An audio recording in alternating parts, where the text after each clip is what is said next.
Why do Russian tank turrets fly 50 feet into the air when they are hit? You've seen the footage. An American tank gets hit and it burns. A Russian tank gets hit and it literally decapitates itself. This isn't just bad luck. It is a fatal engineering flaw hidden deep inside the hull. A design choice from the 1960s that turned the crew compartment into a pressure cooker. They call it the jack-in-the-box effect.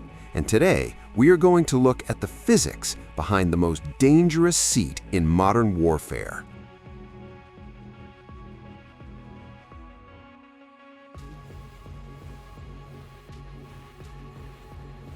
If you look at the battlefields of modern conflicts, you will notice a strange and terrifying phenomenon. When a Western tank, like an American Abrams or a British Challenger, is destroyed, it usually looks like a burnt-out metal hull. The structure remains intact. But when a Russian-designed T-72 or T-90 is hit, something catastrophic happens. The turret, a massive chunk of armored steel weighing 12 tons, is often blown 50 feet into the air. In extreme cases, they have been found on the second floor of buildings. Military analysts call this the jack-in-the-box effect. For the crew inside, it is a guaranteed death sentence. But this isn't a random accident. It is the result of a specific engineering choice made by Soviet designers in the 1960s, a choice that prioritized profile and speed over crew survival. Today on Ordnance Archives, we are analyzing the fatal flaw of the Russian autoloader.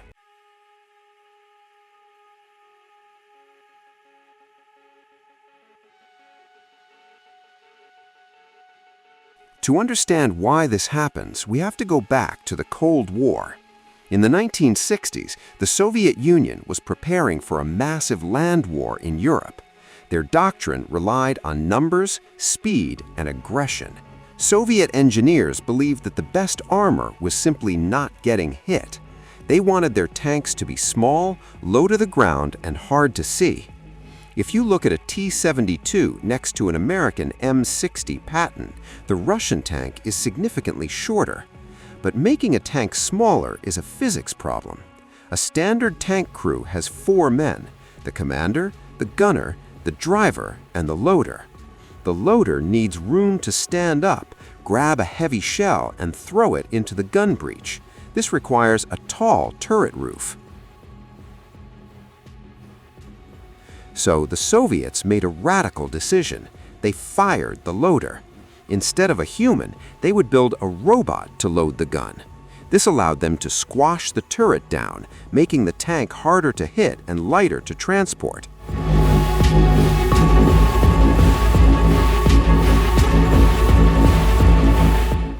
The result was the 2A46 autoloader system. It is a marvel of mechanical engineering, but it is also a death trap. Because the turret is so small, there is no room to store ammunition in the back. So the engineers placed the ammo in a circular carousel on the floor of the tank, directly underneath the commander and gunner's feet. The tank carries roughly 40 massive, high-explosive rounds. 22 of them are sitting in this open carousel, arranged like the spokes of a wheel.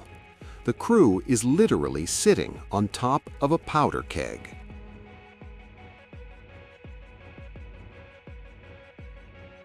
In the 1970s, this wasn't a major problem. Anti-tank weapons were less advanced, but in modern warfare, this placement is disastrous.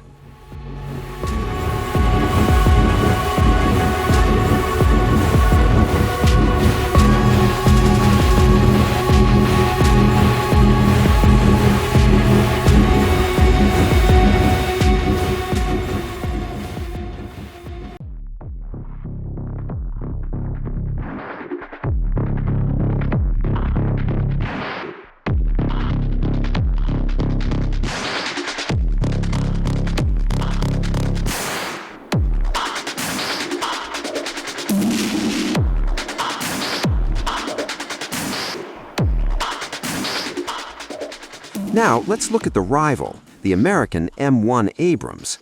The American philosophy was completely different. They believed that a tank's most valuable asset was its trained crew. The Abrams kept the human loader. This made the tank huge, heavy, and expensive, but it allowed for a critical safety feature: ammo compartmentalization. In an Abrams, the ammunition is stored in a separate armored box at the back of the turret. It is separated from the crew by a heavy sliding blast door. The loader opens the door with his knee, grabs a shell, and the door snaps shut immediately.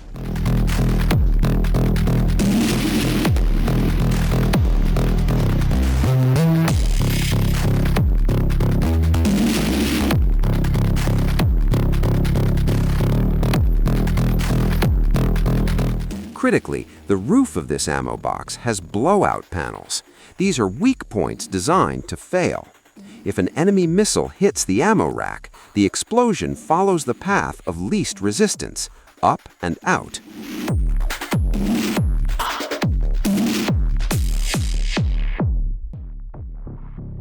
The tank might burn and the gun might be destroyed, but the explosion is vented outside, away from the crew. The soldiers survive to fight another day.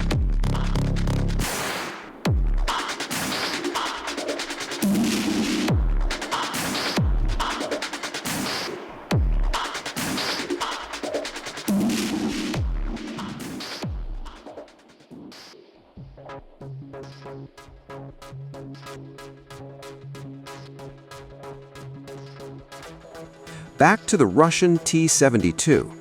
It lacks these blowout panels.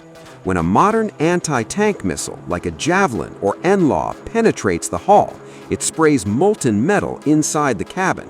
This heat instantly ignites the exposed propellant in the carousel beneath the crew. Remember, there are 20 to 40 high-explosive rounds sitting together. They don't just burn, they detonate simultaneously. The physics are simple pressure dynamics. The explosion happens inside a sealed steel box. The pressure builds in milliseconds. The weakest point of the tank is the turret ring, the circle where the turret connects to the hull. The massive pressure shears the bolts, and the 12-ton turret is launched into the stratosphere like a champagne cork. The tank is effectively hollowed out from the inside. So, is the autoloader a failed concept? Not necessarily. It allowed the Soviets to build thousands of cheap, lightweight tanks that flooded Europe and the Middle East. It was a design built for mass production, not individual survival. Russia has tried to fix this in newer models like the T-90M by adding rear storage, but the legacy of the Carousel remains in thousands of older tanks currently in service.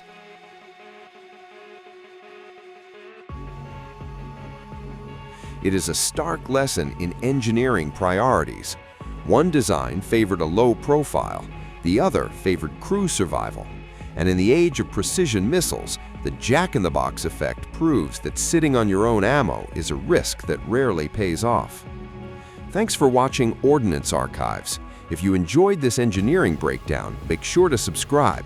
We have a video coming up on the secret history of the Javelin missile that you won't want to miss.